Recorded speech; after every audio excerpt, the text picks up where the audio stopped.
म्हणून पत्ते ऑपोजिशनान म्हणला 3 दिसांनी. So what is your seat?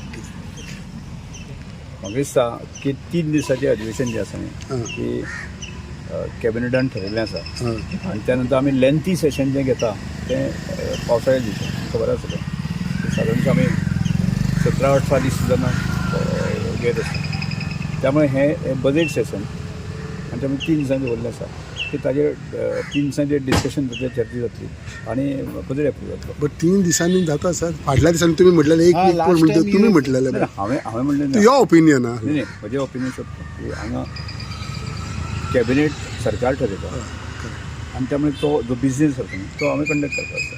Business advisory कितें कितें बिझनेस आसचो तो ठरलो वता आनी त्या नंतर तें सेशन जें आसा म्हाज्या हातान कितें वता. So this will be only on budget purpose म्हणलेलो अशें. त्यामुळे पावसाळी अधिवेशनाक जे आसा न्ही 17-18 दीस तातूंत लेंथी हर एक विशय आसा न्ही चर्चा प्रत्येक कडेन जायत आसा. आतां हेज्या बरोबर So this is cabinet decision, no? About the 3-day session. सगळे सेशन जें ठरयता तें कॅबिनेटाक ठरयता वता. हो कितले दीस आसचे होय. आनी कितें तें बिझनेस आसा न्ही हांव बिझनेस एडवायजरीक बिझनेस ठरलो वता आनी तो बिझनेस आसा तो असेंब्लीक बजेटांतल्यान तो वता.